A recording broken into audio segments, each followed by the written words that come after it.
Olá, chicas e chicos, bem-vindos a Me Flipar.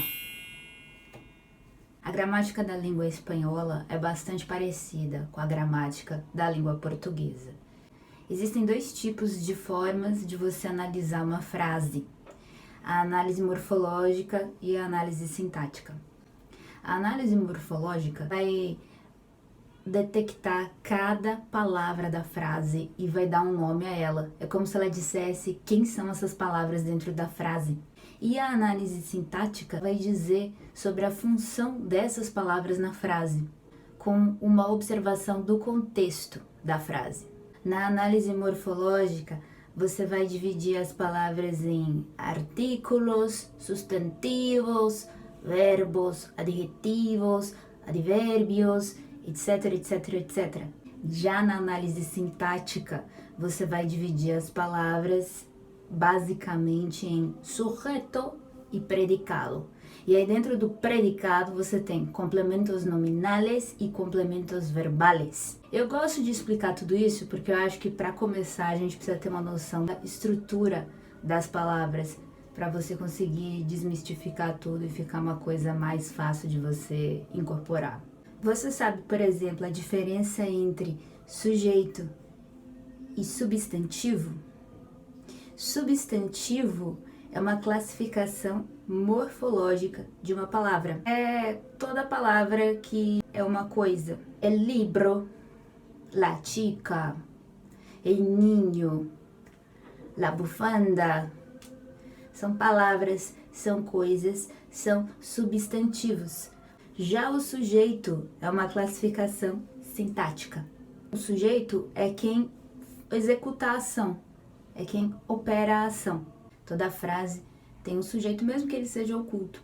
E em espanhol, diferente de português, os pronomes pessoais, yo, tu, ele, nosotros, vosotros e ellos, geralmente não aparecem na frase. Parte-se do princípio que o verbo, estando conjugado nessas pessoas, já passa a ideia de quem é o sujeito da frase. Não é necessário que você ainda diga yo. Se eu quero dizer eu tenho uma gata, em espanhol eu não digo yo tengo una gata, eu simplesmente digo tengo una gata, porque o meu verbo conjugado como tengo já dá a ideia de que o sujeito dessa frase vai ser yo. Então é muito comum que não se escreva yo, nem ella, nem tu. Quando você escreve ou diz o pronome pessoal é porque você tem um objetivo mais específico, você está enfatizando essa pessoa aí na frase. Em compensação, diferente do português, se deixa muito claro quais são os objetos da sua frase. Podem ser objetos diretos ou indiretos. Se eu digo eu tenho uma gata, vocês sabem que o sujeito é eu, mas o objeto da frase é o que eu tenho, que é uma gata. Então, em espanhol, eu diria, tengo una gata. Aí, mais pra frente, a gente aprende que complemento de objeto direto é Lola e de objeto indireto é me, te, le, nos, os, oles. O objeto indireto é para quem você executa a ação, que é o verbo. E o objeto direto é o que o verbo faz. Se o meu verbo é tener, eu tenho uma gata, o que eu tenho? Uma gata. Então, uma gata é o meu objeto direto. E aí eu posso substituir a palavra gata por la. La tengo. Tudo isso para que vocês comecem a pensar que o raciocínio da estrutura das frases em espanhol é diferente do nosso raciocínio em português.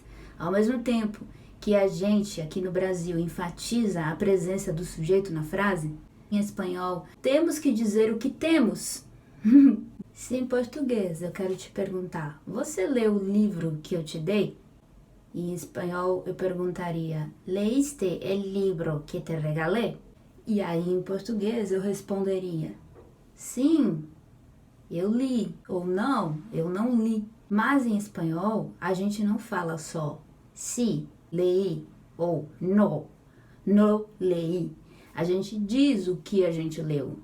El libro, el correto seria sí, lo leí ou no lo leí. Eduardo Galeano foi um escritor uruguaio e tem um trabalho muito interessante e é super valorizado na literatura mundial. Eduardo Galeano diz: al fin y a cabo, somos lo que hacemos para cambiar lo que somos. Engraçada essa frase porque ela traz uma reflexão sobre a gente é aquilo que a gente faz aquilo que a gente é, ou a gente é o que faz para mudar o que a gente é. Vocês sabem que hacer significa fazer. Então, voltando para o estudo da estrutura da frase e das funções que as palavras têm dentro da frase, é como se a análise morfológica tratasse de quem são as palavras e a análise sintática tratasse de lo que hacen. Quais são suas funções em la frase, em la oração. Assim, é interessante a gente perceber que em todas as frases sempre vai ter um sujeito. Exemplo: Paco es albañil. Albañil significa pedreiro em português. Então, Paco es albañil.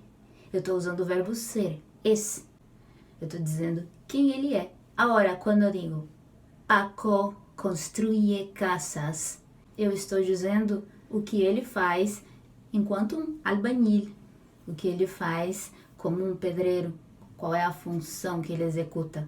Aí eu já estaria meio que fazendo uma análise sintática do trabalho de Paco. Então, na verdade, nós somos o que fazemos para mudar o que somos. Bueno, es eso por hoy. Espero que tengan gustado de esta reflexión y nos vemos en nuestro próximo encuentro. Hasta la vista.